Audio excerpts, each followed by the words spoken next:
Hello students, कैसे हैं आप सब। आज की इस वीडियो के अंदर मैं आप लोगों को एग्जाम पॉइंट ऑफ व्यू से सबसे वो चैप्टर करवाने वाला हूं जिससे सबसे कम क्वेश्चन पूछे जाते हैं। पर रियल लाइफ के अंदर ये चैप्टर बहुत ज्यादा इंपॉर्टेंट है, बिकॉज ये है तो इंग्लिश की बुक में पर टोटली साइंस की चैप्टर है। इसके अंदर एक साइंटिस्ट की कहानी है कि एक बच्चा किस तरीके से साइंटिस्ट बनता है और वो उसकी रिसर्च के बारे में है कि किस तरीके से वो बटरफ्लाइज के ऊपर रिसर्च करता है। आप लोगों को बताया हमारे चैनल के ऊपर 2022 एग्जामिनेशन सीरीज चल रही है। धीरे धीरे कर करके ना मैं आपको सारे चैप्टर्स कवर करवा रहा हूँ। एसएसटी मैंने पूरी अपलोड कर दी है। इंग्लिश का टोटल 7 लेसन्स में अपलोड कर चुका हूँ अब तक। आज इसको कवर करवाऊंगा। हर वीडियो की तरह मैं आप लोगों को इसके हाईलाइट पॉइंट समझा दूंगा। अभी यहाँ पर 7 लिखे हैं बट ये चैप्टर काफी बड़ा है। इसके मैं और लिखूंगा इसी वीडियो के अंदर इसको रब करके। तो प्लीज जब मैं आपको पढ़ा दूं तो मैं आपको टाइम दूंगा लास्ट में, तो प्लीज इसे नोट कर लेना। अच्छी तरीके से नोट करने का रीजन सिर्फ इतना होता है कि ना देखो आपको हिंदी में स्टोरी पता है बट इंग्लिश में आप लोगों को नहीं पता होती है, तो इंग्लिश के अंदर ही भी क्वेश्चन आंसर्स आते हैं।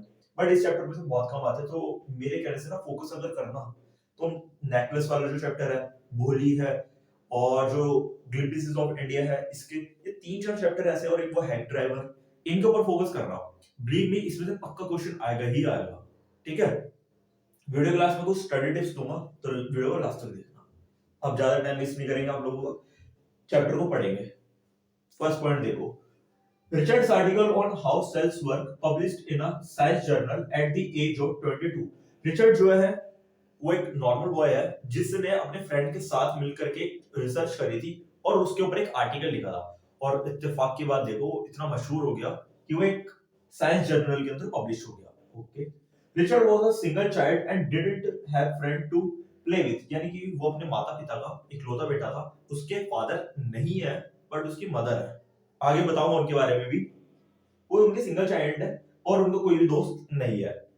आगे देखिए, so he become interested in collecting butterflies and various other items. तो उनका ना जब वो दोस्त दोस्त है नहीं, भाई भी उनका नहीं था, तो उनका इंटरेस्ट जगने लग गया नई नई आइटम्स को जानने के लिए। पढ़ाई में वो और अच्छे थे ही, तो काफी सारी चीजें उन्होंने गेन करी, नॉलेज। फोर्थ पॉइंट में देखो, his mother bought him all the equipment he needed, she guided him and helped him to learn। यानी कि उसकी मदर उसको सारी चीजें लेकर के आती थी जो उसको जरूरत होती थी, जो उसको चाहिए थी।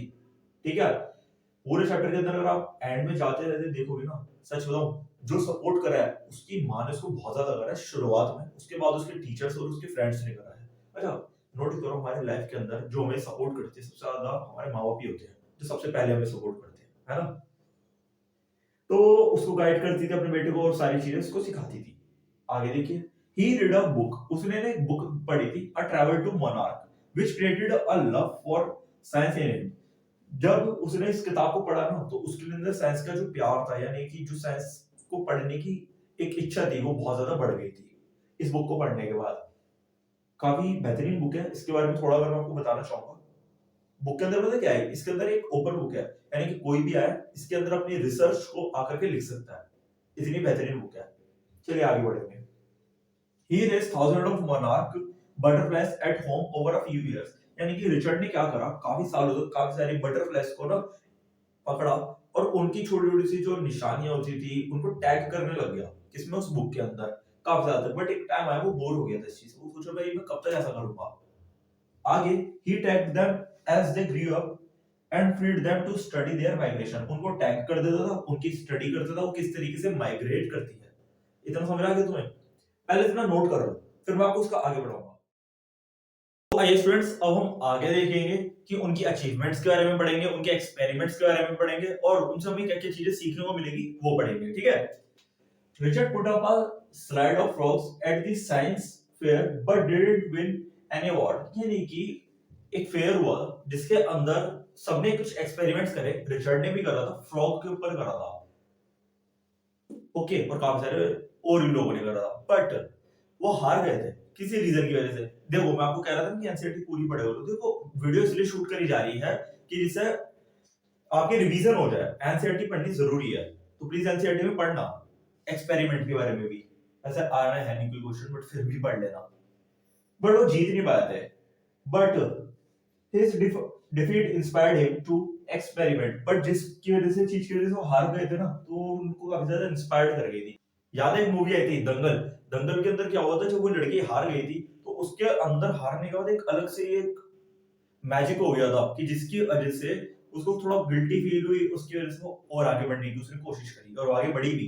सेम उसके साथ हुआ था, वो काफ़ी ज़्यादा इंस्पायर्ड हो गया था अपनी हार की वजह से और ही टूक हेल्प फ्रॉम अदर्स और उसे काफ़ी सारे लोगों से हेल्प मिली कि भैया मैं इस तरीके से हार गया था, मुझे बताओ मैं किस तरीके से आगे बढ़ सकता हूँ, मैं कैसे चीज़ों को सीख सकता हूँ। काफ़ी सारे साइंटिस्ट से सीखा उन्होंने। He won many international science fairs in subsequent years। फिर आने वाले कुछ सालों के अंदर उन्होंने काफ़ी सारे अवार्ड्स को उन्होंने विन करा, जीते उन्होंने। Richard discovered a hormone necessary for the growth of monarch butterfly। यहाँ पर ये जो पॉइंट है ना इंपॉर्टेंट है, ध्यान देना। और क्वेश्चन बना तो मे भी मेरे अकॉर्डिंग शायद इसमें से बन सकता है कि उन्होंने डिस्कवर क्या करा था, उन्होंने एक ऐसा हार्मोन डिस्कवर करा कि जिसकी वजह से जो मोनार्क होती है, तो मोनार्क क्या होती है, एक ऐसी बटरफ्लाई होती है जो काफी तेज उड़ती है। उसके बारे में मैं थोड़ा बहुत यहाँ पर शो कर रहा हूँ, तो एक बार इसको रीड करना। नॉर्मल बस ये सोचो एक बटरफ्लाई का टाइप होता है मोनार्क, जिसकी वजह से एक मोनार्क ग्रो कर पाती है ना, उस हार्मोन को उन्होंने डिस्कवर करा था। ओके, जिसकी वजह से वो काफी फेमस हो गए थे। He worked at the Army laboratory and the US Department of Agriculture laboratory। यानी कि उन्होंने आर्मी लेबोरेटरी के अंदर, US department of agriculture laboratory के अंदर काम कर रहा है। Richard spends a year at Harvard as a freshman, यानी उनकी हार्वर्ड यूनिवर्सिटी, मतलब ये जो जैसे हिंदुस्तान के अंदर श्रीराम कॉलेज ऑफ कॉमर्स है ना, वर्ल्ड के अंदर जो एक टॉप यूनिवर्सिटीज के अंदर काउंट होता है वो हार्वर्ड होती है। तो उसके बारे में एक बार पढ़ना कि हार्वर्ड क्या होती है, गूगल पे देखना। बस ये समझो बहुत बड़ी यूनिवर्सिटी है, वहां पर उन्होंने पढ़ाई करी। He discovered the chemical structure of the hormone responsible for the gold spots on the monarch। एक बारी के मैं थोड़ा सीन बताता हूँ यहाँ पर क्या हुआ था। उन्होंने देखा कि जो मोनार्क होती है, यानी बटरफ्लाई होती है, उनके ऊपर ना गोल्डन कलर के स्पॉट्स होते हैं। जब ये बात उन्होंने डिस्कस करी अपने साथियों से, तो उन्होंने बोला कि नहीं, ये जस्ट डिजाइन, जिसकी वजह से वो सुंदर लगती है, अच्छी लगती है। बट उसने बोला कि नहीं, कोई तो बेटा इसके पीछे रीजन है। उन्होंने डिस्कवर करा और उन्होंने पता लगा लिया इस हार्मोन की वजह से उनके ऊपर गोल्डन स्पॉट होते हैं। His findings motivate him to study cells। यानी कि जब उन्होंने इस चीज की रिसर्च कर ली थी, देखो पहले तो उस हार्मोन का पता लगाया जिसकी वजह से बटरफ्लाई ग्रो करती है, फिर उस हार्मोन का पता लगाया जिसकी वजह से उनके ऊपर गोल्डन स्पॉट होते हैं। तो ये सब अचीवमेंट्स के बाद उनके अंदर काफी ज्यादा मोटिवेशन आ गया था। उसके बाद उन्होंने भैया पढ़ाई करते चले गए और देखो जितनी पढ़ाई करते चले गए आगे बढ़ते चले गए। He graduated with second position और हार्वर्ड से उन्होंने पढ़ाई करी थी, उसके अंदर सेकंड पोजीशन आई थी। लगभग 1500 बच्चों में सेकंड आए थे। ठीक है, यहाँ पर हमारा एक चैप्टर कंप्लीट हो जाता है। तो अब आते हैं कुछ स्टडी टिप्स पे, पहले से नोट कर लो आप।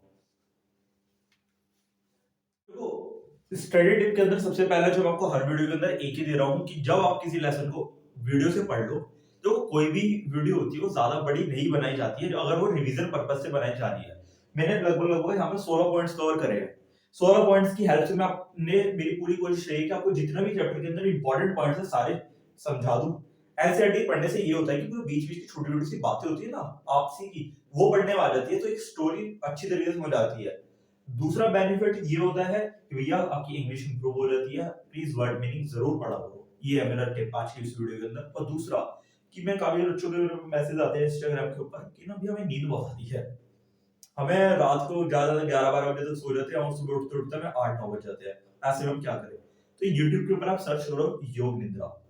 योग निद्रा एक ऐसी टेक्निक है, एक तरीके से योगा की तरह ही है, कि जिसकी हेल्प से ना आप विद इन 3 to 4 आवर्स यानी कि 3 से 4 घंटे के अंदर आप पूरे दिन की नींद को एक ही बारे में ले लोगे। जी हाँ, तो हमारी जो बॉडी होती है, चाहे उसको तुम 10 घंटे का आराम दे दो, 8 घंटे का आराम दे दो, 12 घंटे का आराम दे दो या फिर 4 घंटे का आराम दे दो, उसके लिए वो उतना ही है। मसल को ज्यादा आराम की जरूरत नहीं होती, वो बात अलग है आप सोते रहते हो। एक्चुअली हमारा जो ब्रेन है ना, वो पूरे स्लीप के अंदर यानी कि पूरी नींद में से गिनती से 2 मिनट ही आराम करता है। जी हाँ, योग निद्रा में क्या होता है, वो 3 से 4 घंटे के अंदर ही उस प्रोसेस को कंप्लीट कर लेता है, जो आप उसको 8 से 10 घंटे में करते हो। बचे हुए टाइम के अंदर आप पढ़ाई कर सकते हो। YouTube पे सर्च करना योग निद्रा, ये है मेरा स्टडी टिप। और प्लीज वीडियो को लाइक कर लो, चैनल को सब्सक्राइब कर लो। हर वीडियो के अंदर मैं आपको कुछ सिखा रहा हूँ, चीजों को कंप्लीट करवा रहा हूँ। और प्लीज सारी वीडियो को सीक्वेंस में देखा करो। सीक्वेंस में देखने से ये बेनिफिट होता है कि होता है ना कि एक सीढ़ी की तरह होते हैं चैप्टर्स, पहले आसान, फिर हल्का मुश्किल, फिर हल्का मुश्किल, इस तरीके से वो चलते रहते हैं। आप क्या करते हो, आगे पीछे करके देखते हो, जब आई डोंट नो आप रिवीजन कैसे करते हो। बट मैं जो रिवीजन करवा रहा हूँ आप लोगों को, मैं सीक्वेंस के अंदर ही करवा रहा हूँ, तो प्लीज वीडियो सीक्वेंस में ही देखिए, ठीक है? बाय।